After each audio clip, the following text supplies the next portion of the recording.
우리 12절, 2장 11절 다시 한번 우리 합독해 올리겠습니다. 시작.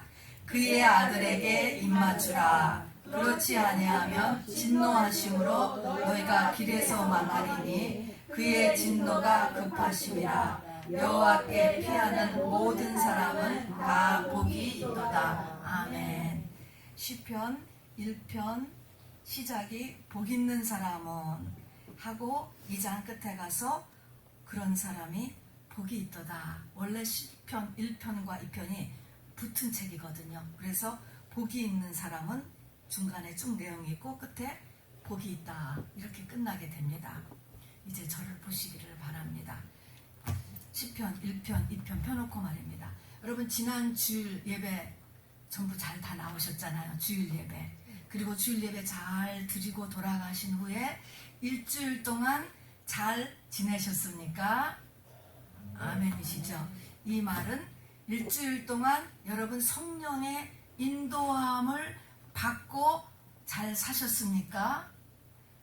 즉 하나님과 동행하는 일주일을 보내셨습니까? 하나님이 함께 하셨던 일주일이셨습니까? 한번 이렇게 자기를 돌아보시기 바랍니다. 지난 일주일 하나님과 함께 했는가 한번 돌아보세요. 그런데 여러분 이제 아멘 하셨잖아요. 저는 이제 그렇게 믿습니다. 그런데 사실은 성경을 이렇게 보면 주일 예배를 드렸음에도 불구하고 대부분이 사단의 인도함을 받고 산 일주일, 또 사단과 함께한 일주일이 될 가능성이 너무나 많다는 것입니다.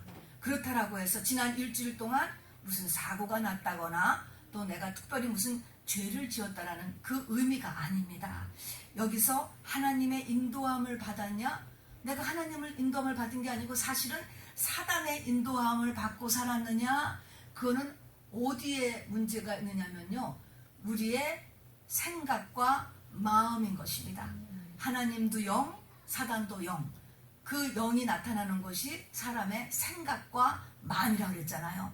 내 생각과 내 마음이 어떠했는가라는 것을 반드시 돌아봐야 됩니다. 성경은 이런 것을 가리켜서 깨어있으라 이런 말을 하셨습니다. 정신 차리라 이런 말 하신 거예요. 그 말이 바로 내 생각과 내 마음을 잘 점검을 하라 하는 말씀이죠. 우리 알다시피 고린도전서 2장 11절에 보니까 사람은 영의 그릇이라고 그랬잖아요. 이건 병원에 가면 없는 거예요. 그런데 이 영 속에는 세 종류의 영이 들어있다고 그랬죠. 그리고 어느 사람도 비어있는 사람은 없어요. 교회 안 다니는 사람도. 세 가지 영이 차 있는데 어떤 영이라고 했습니까? 성령, 사람의 영, 세상 영. 이렇게 세 영이 이렇게 차 있는데 이 포션이 계속 변한다라고 했습니다. 그럼 이 중에서 포션이 많은 것대로 내 생각과 마음이 변화가 되는 것입니다.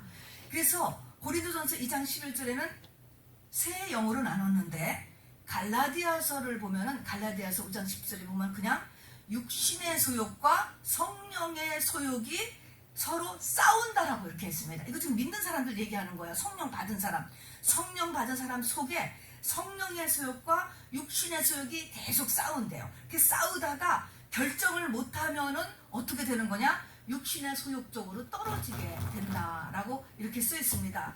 로마서에 보면은 육신에 속한 크리스찬이 있고 성령에 속한 크리스찬이 있다. 역시 이렇게 나눠놨습니다. 결국은 세 종류의 영이지만 크게 둘로 나누면 성령과 성령이 아닌 영, 이 두 영으로 우리의 영이 누구든지 가득 채워 있고 이것이 포션이 계속 변하면서 큰 쪽이 약한 쪽을 이기고 끌려가게 되는데 그것이 어디에서 나타나느냐? 우리의 생각과 우리의 마음에서 나타난다. 이것입니다, 여러분. 이게 우리가 이거를 깨닫고 사는 거가 깨어라 하는 거야. 깨어라. 성경에 보면 첫 번째 우리가 깨어야 되잖아요. 이것 때문에 오늘도 우리가 또 주일 예배를 또 온 것입니다. 자, 그러면은 왜 그럴까? 지금 이렇게 왜 이렇게 주님은 계속해서 깨어라 라고 하는, 왜 이렇게 될까? 우리가 주일 예배를 잘 드리고 갔는데도 왜 이렇게 내가 사단과 함께한 일주일을 보냈는가? 이거 발견하는 것도 큰일이죠. 은혜죠. 그런 것을 알기 위해서는요, 우리가 다 인간 이해부터 해야 됩니다. 여러분, 의사가 되려면 사람 해부부터 하잖아요. 기본. 그런 것처럼 우리가 이 하나님에 대해서 알려면 이 우리 사람이라고 하는 존재를 성경에서는 어떻게 이야기했는가라는 것을 반드시 알아야 됩니다. 인간 이해를 해야 되는데요, 사람이 이제 영의 그릇이라고 그랬어요. 근데 이 영의 그릇 속에 뭐가 있느냐 하는 거예요. 영의 그릇 속에는 죄의 공장이 가동하고 있다는 사실입니다. 누구나 할 것 없이 언제까지? 육신의 목숨이 끊어질 때까지 죄의 공장이 가동을 해요. 이 죄의 공장은 무엇을 가지고 오퍼레이트를 시키냐면은 원죄, 조상죄, 그리고 내가 과거와 현재에 지었는데 회개되지 않은 죄, 이 세 가지를 가지고 이 공장이 돌아가는 것입니다. 그래서 우리가 원죄, 가나안에 7 족속이 이미 자리 잡고 있었듯이 누구나 있는 거야, 사람이면은요. 그래서 이 원죄가 7가지 뿌리로 나뉜다고 그랬잖아요. 그래서 악한 생각, 살인, 간음, 음란, 도적질, 회방, 시기, 이게 가나안에 미리 있었던 7 족속과 똑같은 7가지로 나눠지는 이것이 누구나 다 있습니다, 여러분. 그 다음에 많은 것이, 그 다음에 나한테 영향력을 미치는 것이 조상죄입니다. 이거는 10계명을 중심으로 해가지고 바로 이 어긴 죄가 후손 3, 4대 내려간다. 그 다음에 과거나 또 현재도 짓고 있는 죄가 있잖아요. 이런 것들로 인하여서 바로 내 속에 영이 바뀌어지는 것입니다.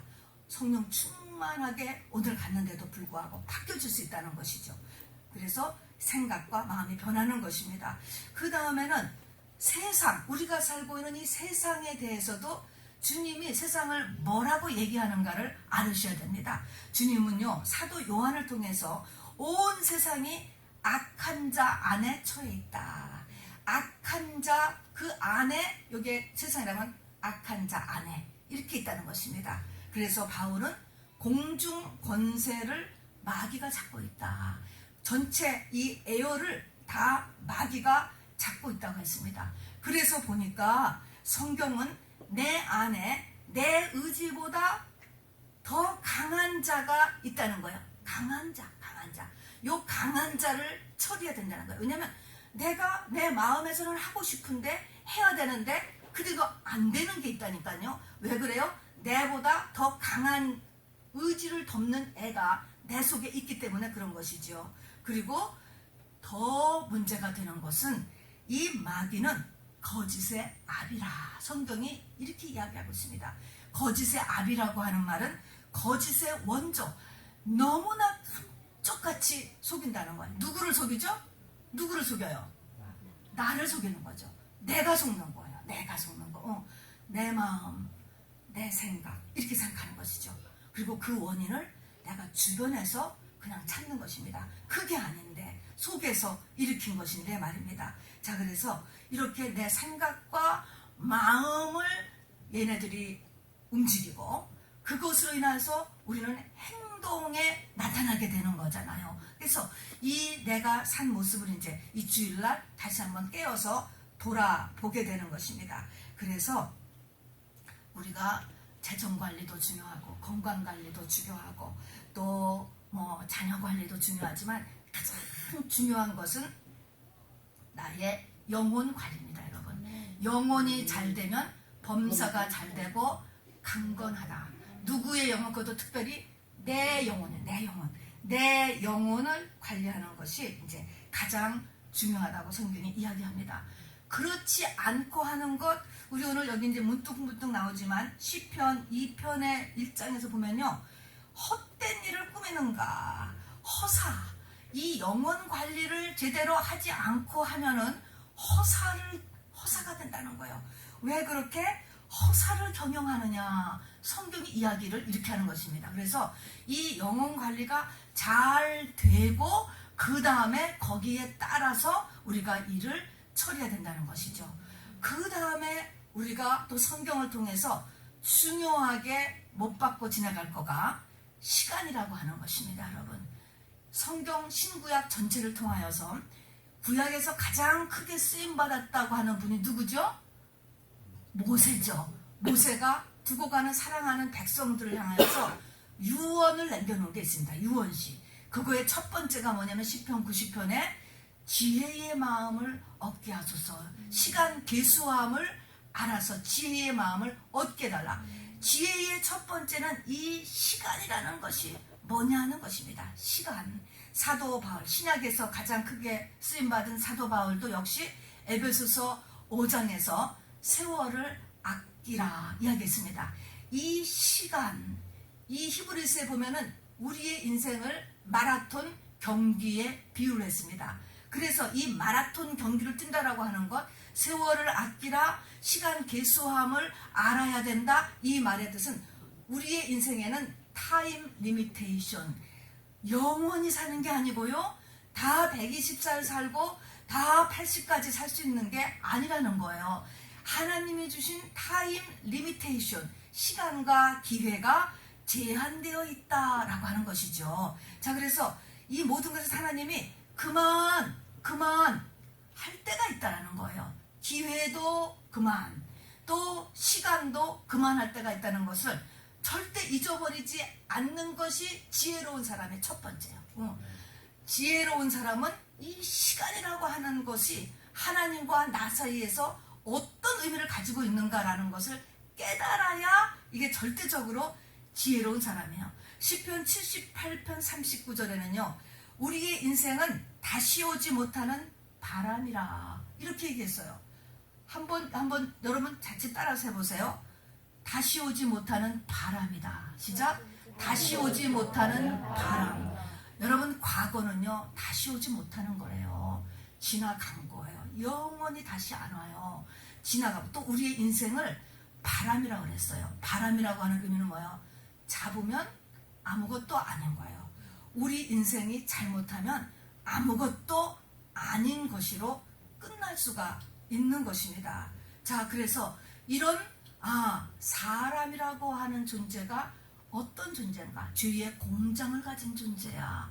또 그렇다면 우리가 사는 이 세상이라는 곳은 또 어떤 곳이냐? 마귀가 왕노릇하는 곳이라는 것입니다. 또 우리가 사는 인생의 이 기간이라고 하는 것은 나한테 달린 게 아니고 리미테이션이 있다. 하나님 앞에 달려있다.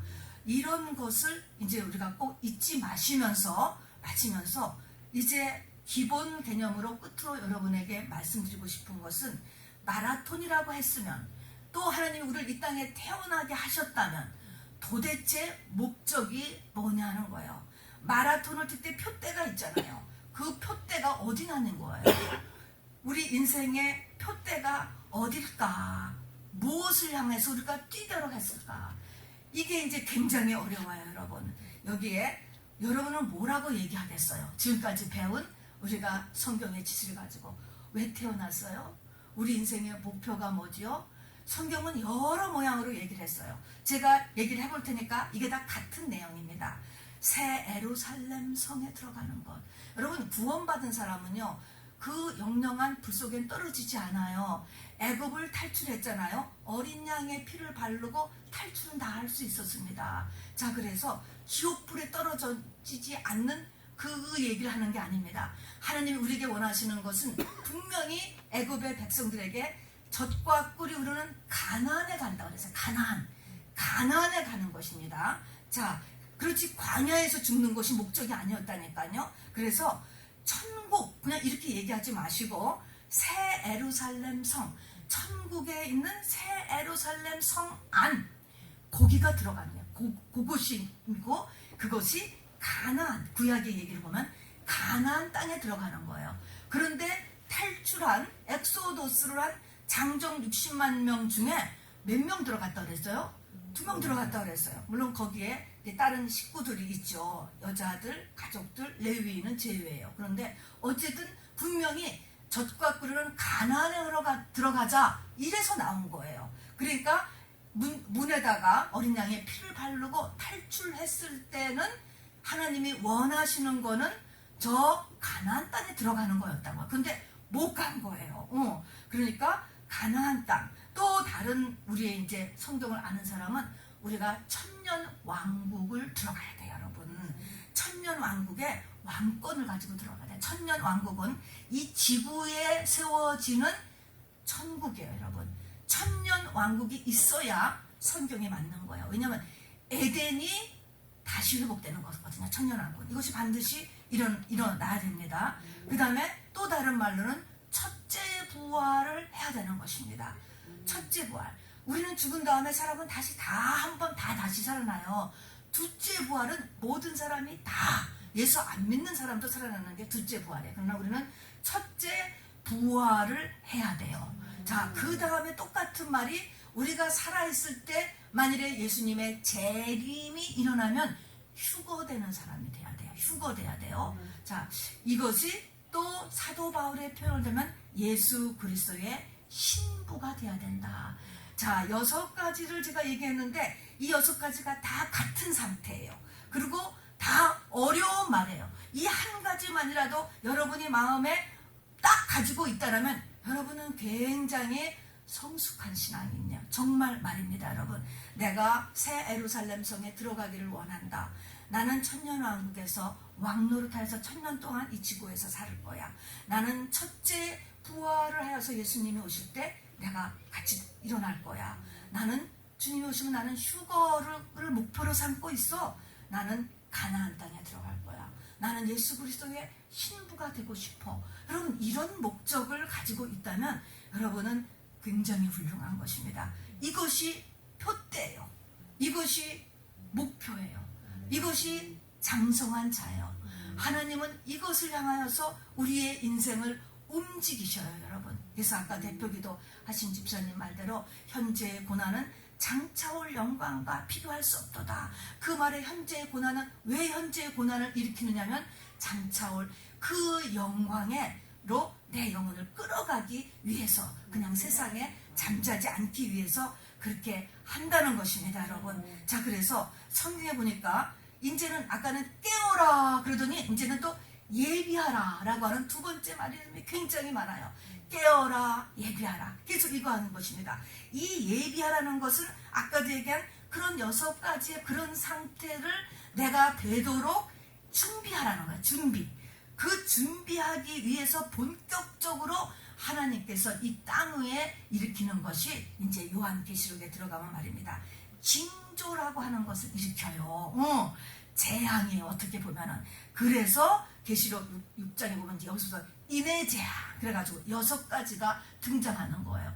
이것이 한 개인에 보면은 한 개인에게 일어나는 이제 이런 종류의 것들이 일어나고 역사적으로 시대적으로도 이런 것이 일어납니다. 그래서 사도 요한이 이렇게 환상 가운데 봤을 때는 흰 말이 등장하고 붉은 말이 등장하고 검은 말이 등장하고 청황색 말이 등장하고 순교자가 보여지고 자연재해하는 6가지 종류의 인해 재앙이라고 하는데 이것이 뭐냐면 우리를 깨우기 위한, 왜 깨워? 예비하라고, 준비하라고, 너 더 준비해야 돼 라고 하는 사인으로서 일으키는 것입니다. 그래서 우리가 이렇게 보통 받아들이면 큰 문제가 없습니다. 흰 말은 미혹을 일으키는 거예요. 내가 뭔가 미혹.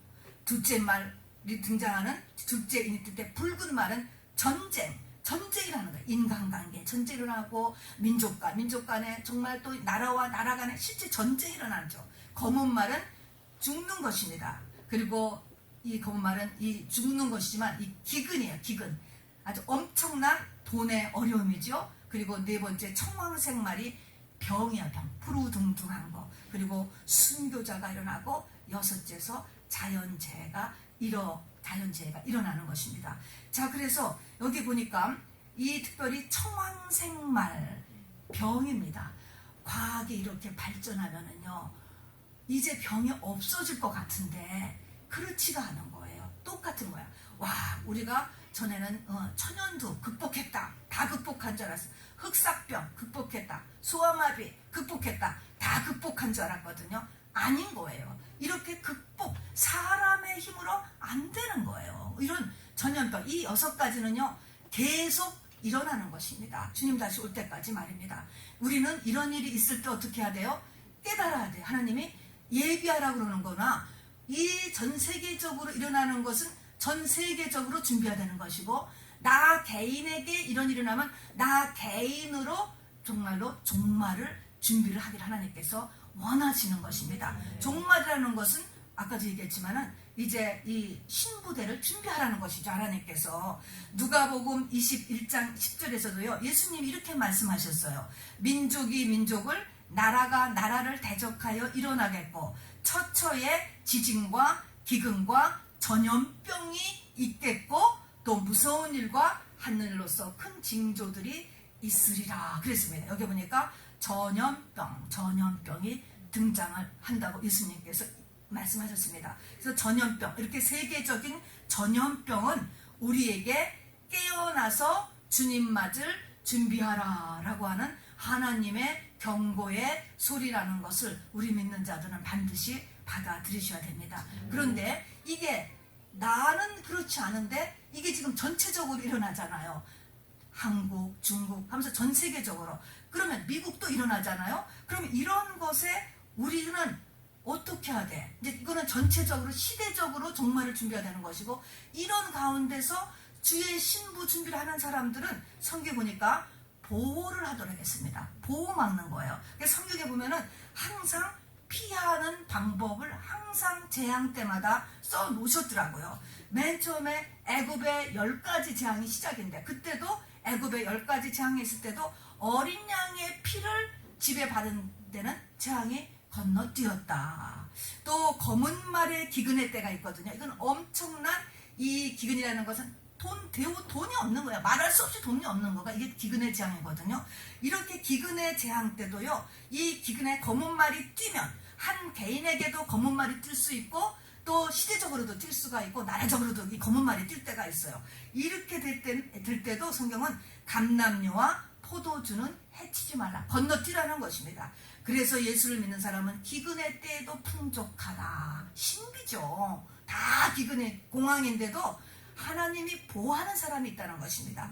그래서 감람류와 포도주 똑같은 거예요. 어린 양의 피, 감람류와 포도주. 자, 감람류, 포도주를 우리 알다시피 감람류가 어떻게 해서 나와요? 포도주도 어떻게 해서 나와요? 다 밟아진 눌러서 나오는 것입니다. 다 똑같이 이제 한 목적, 신부 믿음을 얘기하는 것이죠. 또 우리가 이제 계시록을 보다 보면은 인류의 역사에 5개월 동안 황충 재앙이라는 게 와요. 이게 화예요, 화. 이 황충 재앙이 오는데, 황충이니까 벌레잖아요. 그러니까 이렇게 말씀하신 것 같아요. 황충 재앙 때도 푸른 것들은 해하지 말라. 푸른 것. 내 신앙이 살아있는 푸른 신앙, 이 신앙일 때는 해하지 말라고 황충들에게 하나님의 명령이 떨어지는 거예요. 그러니까 황충 재앙이 와도 어떤 사람에게는 재앙이 지나갑니다. 세계 3차 대전이 성경에는 그 날과 시가 예비되고 정해져 있다고 그랬어요. 유프라데 강에서는 유프라데 전쟁, 중동 전쟁이라고 하고 3차 대전이 돼요. 여기에 때도 예비처라는 것을 만들어요. 성경에 보면은. 그리고 지구의 마지막 심판인 7대접이 쏟아지는 마지막 재앙이 있습니다. 이때도 보호처라는 이름으로 하나님을 믿는 사람들을 보호합니다. 자, 그런데 이 예비처다, 보호처다, 또 어린 양의 피, 감람류, 포도주, 푸른 것, 또 이런 것들이 구약에서는 도피성이라 했어요. 도피성. 그리고 도망갔거든요. 이사야서에 보면 또 밀실, 내 백성아 갈지어다. 이사야 26장 10절. 내 밀실에 들어가서 문을 닫고 하나님의 분노가 지나기까지 잠깐 숨을 지어다. 이런 말이 있습니다. 여기에 보면은 감람류, 포도주, 어린 양의 피, 푸른 것, 이런 것들은 이제 어떤 상태인데, 도피성, 밀실, 보호처, 예비처, 이런 거는 사람들이 어떤 특별한 장소로 이렇게 생각하기가 쉬워요. 그래서 이제 막 어디로 가야 된다. 그런데 성경은 글쎄 나중에 그때가 돼서 그런 장소를 하나님이 가르쳐 주시고 인도해 주실지 모르지만, 성경이 이야기하는 것은 장소가 아니에요. 어떤 특별한 장소가 아니고 상태예요. 어떤 상태가 되는 사람은 하나님의 방법으로 보호하시는 것이에요. 물론 그런 사람들끼리 모아서 보호할 수는 있겠지만 특별한 장소가 아니라고 하는 사실인 것입니다. 상태예요. 어떤 상태? 신부의 상태, 하나님의 자녀의 상태. 그렇잖아요. 내 새끼는 보호하잖아요. 어떤 일이 있어도. 자, 그래서 어떤 상태. 그래서 그거를 대표적으로 잘 써놓은 거가 시편 91편이에요. 시편 91편 여러분 잘 아니까 제가 읽어볼게. 보세요. 지존자의 은밀한 곳에 거하는 자는 전능하신 자의 그늘 아래 거하리로다. 이렇게 시작하는 것입니다.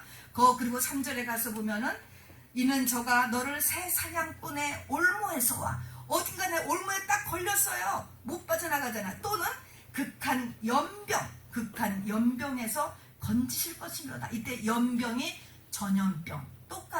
똑같은 단어예요.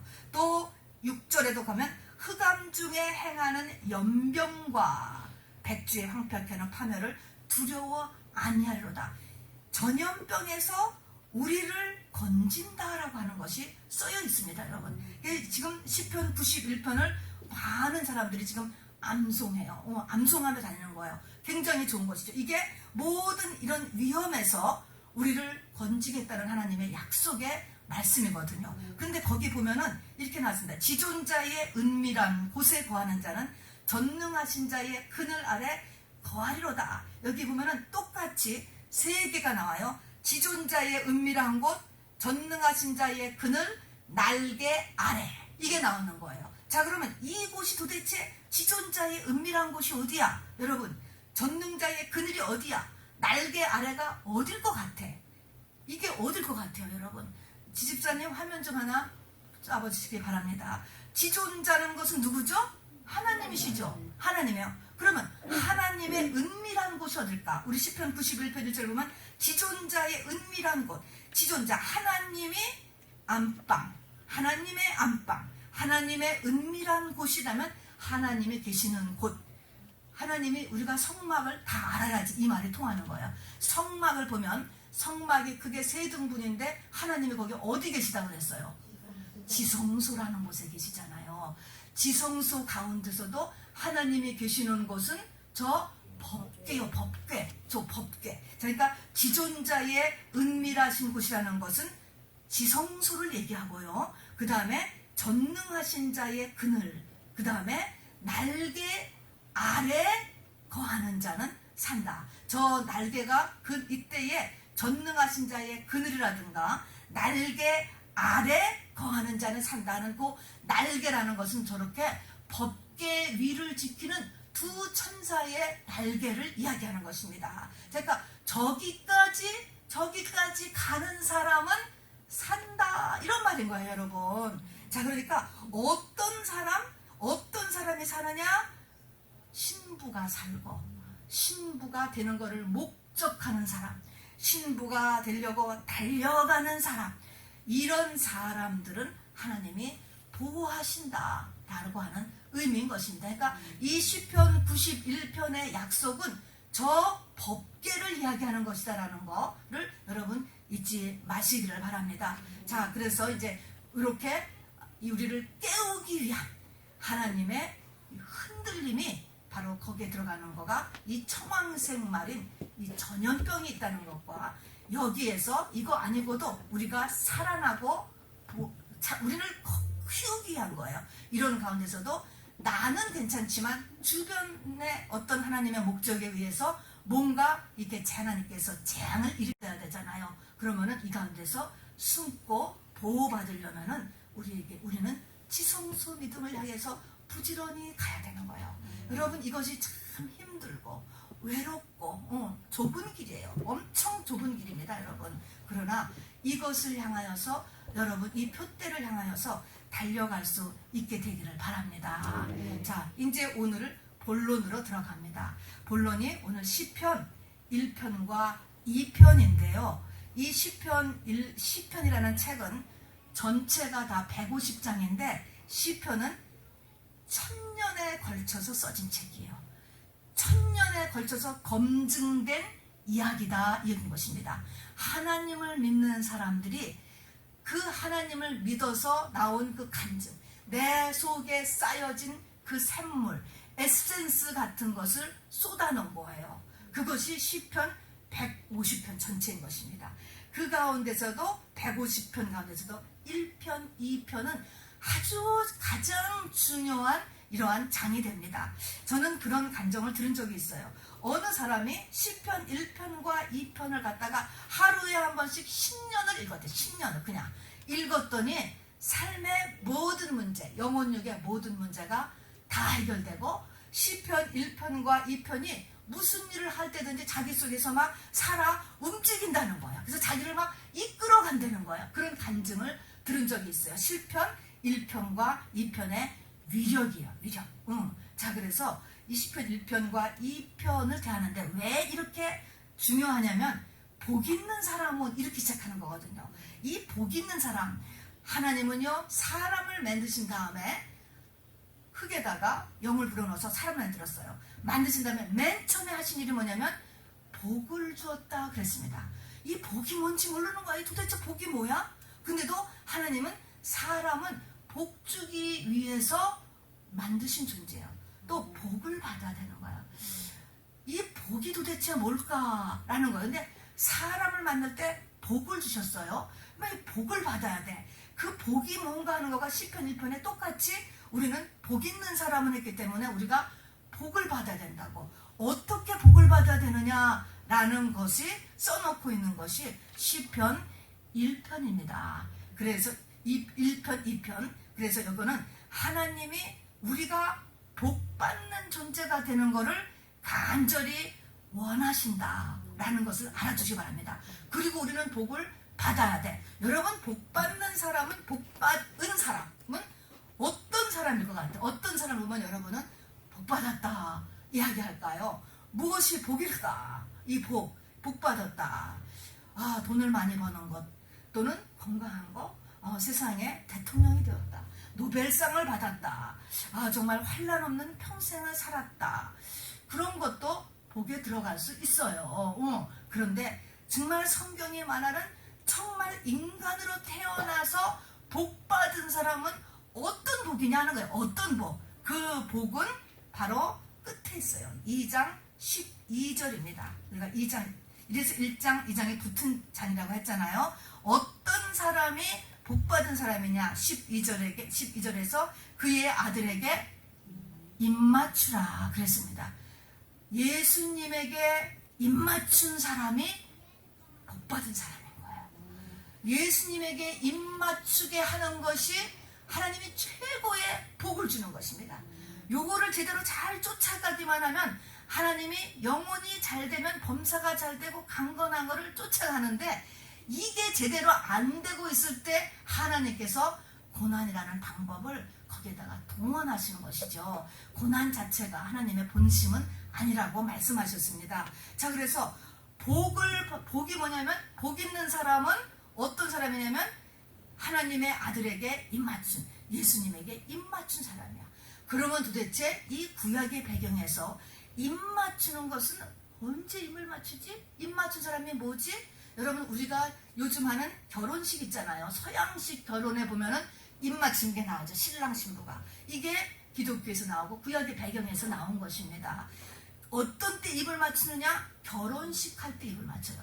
또 하나는 바로 이 구약의 배경에서는 왕의 대관식 때 왕이 자기의 후계자 왕을 지명하고 결정했을 때 왕이 다가가서 그 이을 후계자한테 입을 맞추는 거예요. 그래서 다윗이 아들이 19명이나 됐어요. 근데 그 중에서도 솔로몬에게 가서 입을 맞춘 거예요. 그러면 나머지 18아들은 똑같이 그게 끝난 다음에 가서 똑같이 솔로몬에 가서 입을 맞춰야 돼. 그때의 입 맞춤은 충성하겠다라는 것이죠. 그때 입을 안 맞춘 왕은 왕자들이죠. 왕자들은요 다 죽임을 당했다고 합니다. 자, 그래서 입 맞추는 건 언제? 결혼할 때, 아니면 유업을 이을 아들일 때, 이때 입 맞추는 거예요. 이런 사람이 복받은 사람이라는 거예요. 그리고 만일에 그렇게 안 하면 어떠냐? 12절에 보니까 그의 아들에게 입 맞추라. 그렇지 아니하면 진노하심으로 너희가 길에서 망하리니 그랬습니다. 길에서 망한다는 거예요. 입맞추지 않고 사는 것은 길에서 망해. 무슨 길? 인생길. 우리의 사는 인생길에서 그냥 길가에서 망한 거라는 거예요. 그리고 또 부탁한 거가 그의 진노가 급하심이라. 이 급하다라고 하는 것은 세월을 아끼라라는 거하고 똑같은 거예요. 하나님은 마음이 급하셔 지금 그런 것입니다. 자, 그래서 이렇게 세월을 아껴가면서 빨리 저 목적지 하나님 예수 그리스도에게 입맞추는 것 여기를 달려가라고 이야기하고 있습니다. 얼마나 어려운 일일까라는 것을 여러분 한번 생각해 보시기 바랍니다. 자, 그러면 목적은 알았어. 복 있는 사람은 예수 그리스도의 신부가 되는 사람이구나 라는 것을 알았단 말입니다. 여러분 이런 것을 받아들일 때는 여러분의 눈이 인생 120살로 끝나지 않고요. 저 영원으로 쫙 열려지는 은혜가 있으셔야 이 말이 받아들여지는 거예요. 이게 이 죽을 때의 나의 스테이터스가 영원히 존재하는 거예요. 이 말을 해도 감이 안 잡히지. 이거는 믿음이 있어야지 감이 잡혀오지. 영혼이라는 것에 감이 안 들어오니까 그냥 10년은 감이 들어오잖아요. 10년 우리가 한 30년 그것도 좀 감이 들어오는 것 같은데 100년만 돼도 사람 벌써 감이 안 와요. 자, 근데 이제 이 목적을 어쨌든 알아두고 여러분이 마음에 간직해 주시기 바랍니다. 자, 그래서 이 예수에게 입맞추는 이런 복 있는 사람이 되기 위해서 여기에 시편 1편, 2편은 세 가지를 아주 이렇게 명심해 놓고 있는 것입니다. 그래서 이 세 가지를 반드시 잘 지키셔야 돼요, 여러분. 그래서 시편의 앞부분이 중요한 것입니다. 맨 첫 편은 뭐였습니까? 복 있는 사람은 악인의 꾀, 죄인의 길, 오만한 자의 자리. 첫 번째가 뭡니까? 사람의 영향력을 조심해야 된다는 거예요. 사람 조심. 여러분 사람 조심이 첫 번째예요. 여러분 복을 받으려면 하나님의 복을 얘기하는 거예요. 지금 제가 얘기하는 거는 사람 조심하는 거예요. 사람 조심을 못하면 어떻게 되냐? 바람에 나는 겨와 같이 된다. 겨나 알곡이나 껍데기는 똑같아요. 껍데기는 똑같다니까. 껍데기는 똑같이 집사, 장로 모든 게 다 될 수가 있다니까요. 껍데기는 똑같은데 속이 비었어요. 그래서 심판날에 다 망한다 이렇게 이야기하는 것입니다, 여러분. 자, 그래서 이 사람의 영향력을 조심하라. 제가 이렇게 이야기하면 아이고 그러면은 그냥 아주 굉장히 세상적으로 훌륭한 사람들하고만 살아야 되고 믿는 사람들하고만 있어야 돼요. 그런 의미가 아니에요. 우리가 흔히 얘기하는 뭐 감옥을 갔다 온 사람, 뭐 사기꾼이라고 소문났던 사람, 마약이나 노름의 중독자, 뭐 홈리스다 이런 사람에 대해서는 뭐 말하지 않아도 우리가 이렇게 그냥 너무 거리를 둬서 탈이지. 거리를 두잖아요. 문제는 그런 게 아니고요. 내가 사람을 만날 때 마음 문을 얼마큼 여느냐 이걸 얘기하는 것입니다. 우리는 세상 속에서 사는 거예요. 사람 속에서 살아야 되는 거예요. 그러나 내가 사람한테 마음을 어떻게 여느냐에 달려있어요. 다니엘 같은 사람은 바벨론 한가운데 살았어. 하늘 완전히 사단의 나라잖아요. 바벨론 한가운데 살았지만 하나님께서 다니엘이 마음을 딱 정하게 하셨잖아요.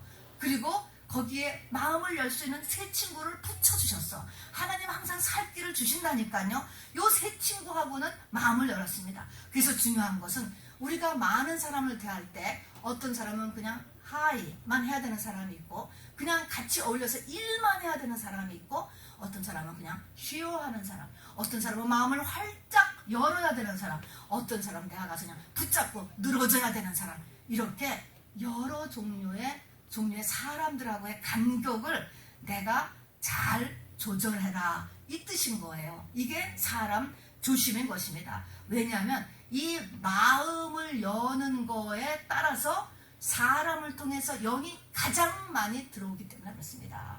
이 악한 영이 좋은 것보다도 나쁜 게 더 많이 역사요. 악한 영이 어디에 가장 많이 산다고 그랬습니까? 사람 속에 가장 많이 산다고 그랬죠. 성경에 보니까 2000마리 돼지떼 들어가는 거.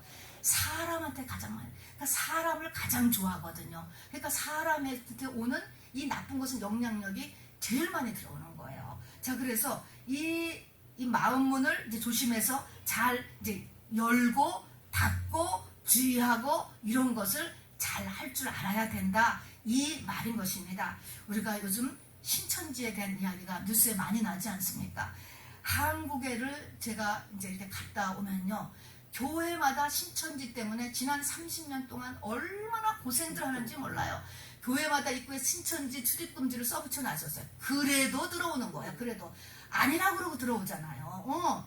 절대로 자기를 내세우지 않고 들어와서. 그래서 그렇게 이 신천지 때문에 이 고생들을 교회가 했는데, 이번 사건으로 이 신천지의 민낯이 다 드러나서 정말 한국에 저는 하나님의 큰 은혜라고 생각해요. 그런데 여러분, 거기를 보면은 이제 요즘 이런 것이 다 오픈되니까 신천지가 어떻게 그렇게 숫자를 많이 늘렸는가라고 하는 신천지 전도 요법이 나오잖아요. 그 신천지 전도 그 요법을 보면은 어떻게 할 때까지 기다려요? 그 사람이 마음을 열 때까지 절대로 기도하자, 뭐 성경 공부하자, 뭐 교회 가자, 그런 얘기 안 한다는 거예요.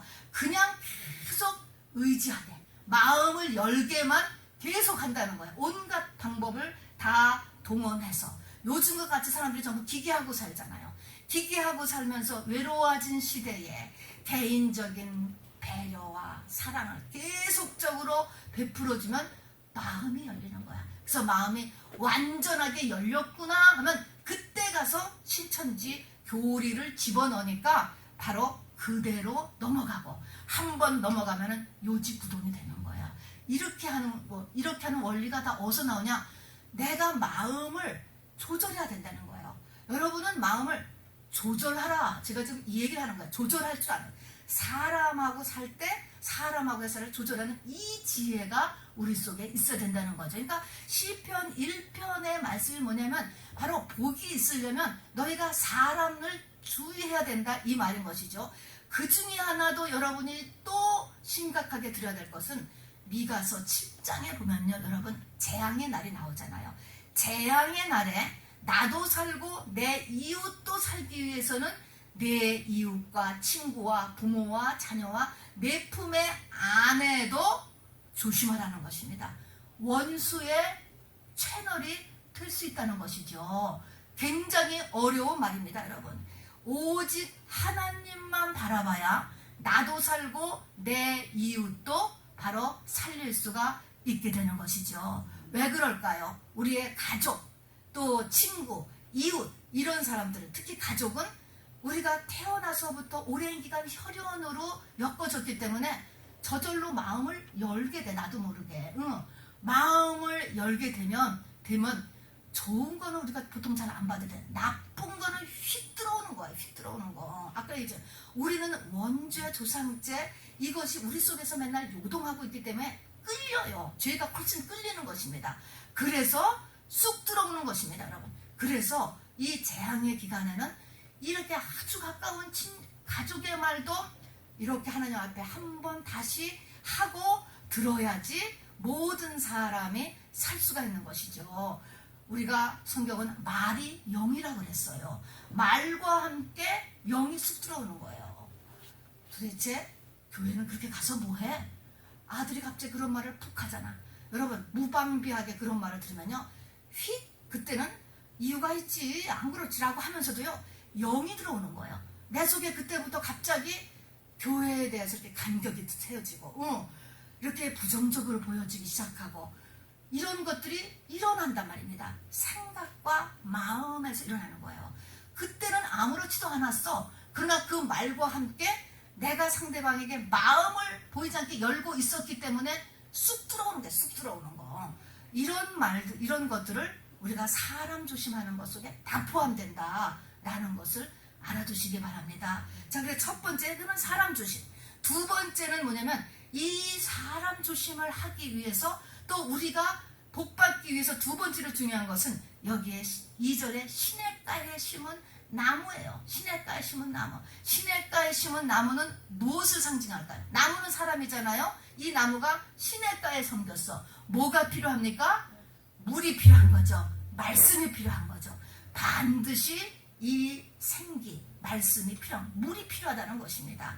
자, 그래서 이 마지막 때 야곱 족속에게는 특별히 무엇이 성경이 필요하다. 이 재앙 때는 이슬의 은혜와 단비의 은혜가 필요하다라고 성경은 얘기했어요. 이슬과 단비, 이슬과 단비가 필요해. 야곱이 하늘의 이슬 축복을 받아요. 그 아버지로부터 이 장자권 이제 뺏어서 축복 기도 받을 때 말입니다.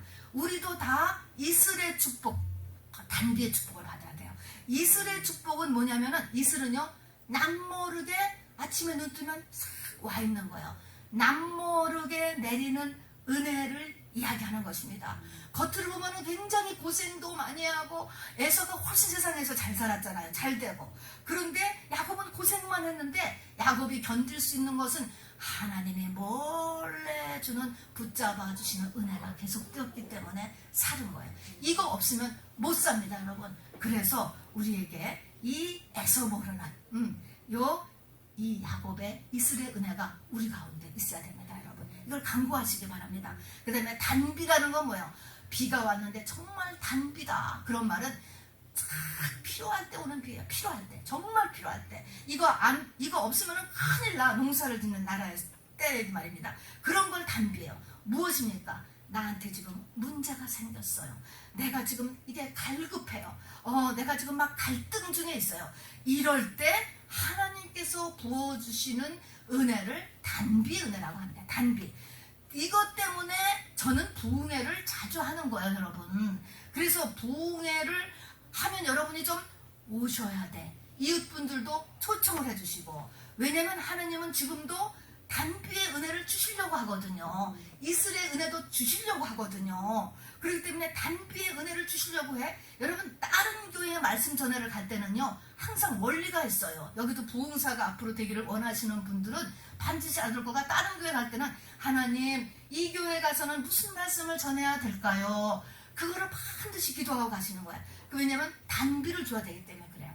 그 교회에 지금 필요한 거, 요거를 주는 거는 하나님이 또 이렇게 보내는 이런 하나님의 이 말씀 사역자들이 있거든요. 그런 사람들에게 주시는 거예요. 그래서 그때에 이 단비의 은혜를 주시는 것입니다. 그래서 이거를 받아야 돼. 그래서 이슬과 단비의 은혜를 받는 그런 시냇가에 심은 나무가 반드시 돼야 되겠습니다.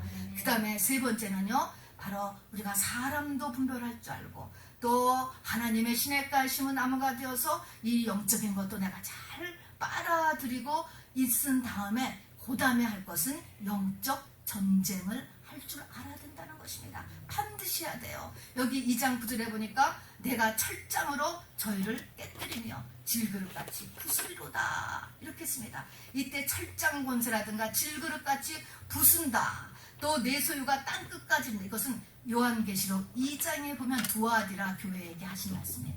이 말은요, 만국을 다스리는 권세를 너한테 준다라는 거야. 영적 전쟁을 해야 이렇게 만국을 다스리는 권세, 부활의 권세가 온전히 나에게 오는 것입니다. 왜 그럴까요?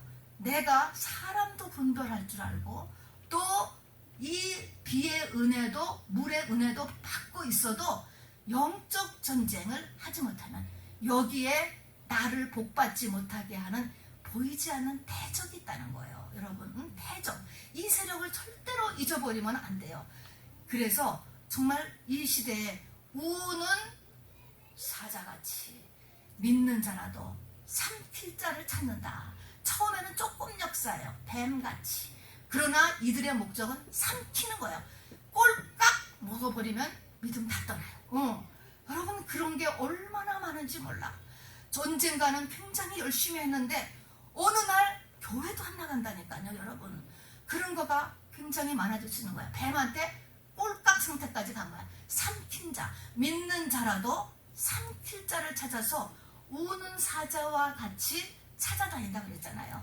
그래서 다니엘과 같은 그런 시대, 사자가 한 마리가 아니고 사자 굴에 던져지고, 환란도 그냥 뜨거운 불이 아니라 7배를 더 뜨겁게 하는 불에 다니엘의 세 친구가 던져지고, 우리에게 환란과 사자가요 덤비고 있단 말입니다, 여러분.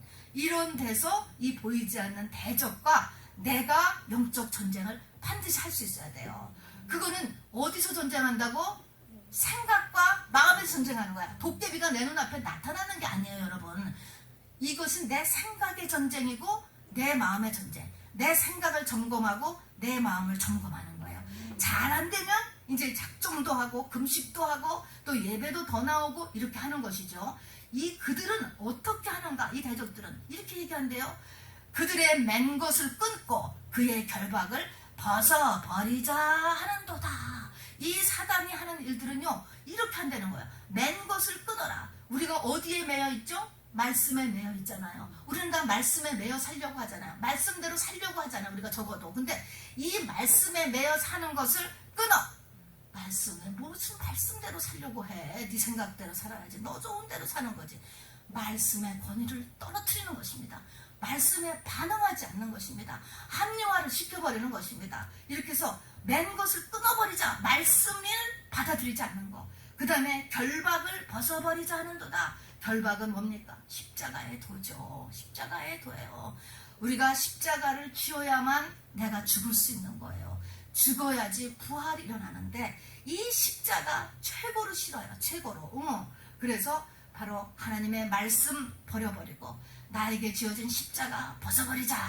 이 두 개로 인도해 가는 것이 바로 보이지 않는 대적입니다, 여러분. 자, 이것을 이겨서 하나님을 섬기며 떨며 즐거워하고 바로 이렇게 하기 위해서 철장 권세를 가지고 바로 그들을 깨뜨리고 몽둥이같이 마귀를 부셔버리는 전쟁을 하란 말입니다. 치열한 것이에요. 이 전쟁이 죽기까지잖아요. 죽기까지. 이렇게 전쟁을 할 수 있게 되기를 바랍니다.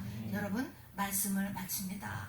보호받는 사람이나 환난 가운데 또 요즘 같은 이런 전염병 가운데 보호받을 수 있는 사람이나 복이 있는 사람이나 똑같은 거예요. 똑같은 사람. 어떤 사람? 예수 그리스도와 입맞추는 사람인 것입니다.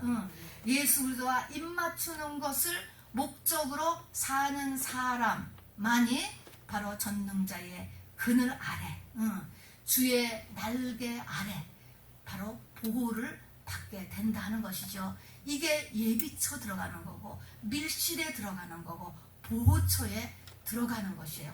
도피성으로 들어가는 것입니다, 여러분.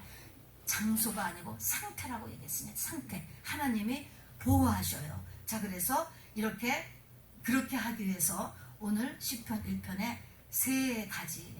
맨 첫 번째는 뭐예요? 사람. 두 번째는 시냇가의 나무. 세 번째는 영적 전쟁. 치열한 영적 전쟁. 영적 전쟁이 어디 있어요? 나의 생각과 마음. 부부싸움 하라는 게 아니고요. 어디 가서 이렇게 싸움을 하라는 게 아니에요. 이것은 영적 전쟁은 내 생각과 나의 마음에 있어요. 이 생각과 마음의 관리, 이것이 무엇보다도 바로 중요하다는 것을 바로 우리 시편 1편이 이야기하고 있습니다. 이렇게 해서 보호받고 축복받는 여러분 되길, 그리고 주변까지를 다 구할 수 있는 여러분 되기를 주님의 이름으로 축원합니다.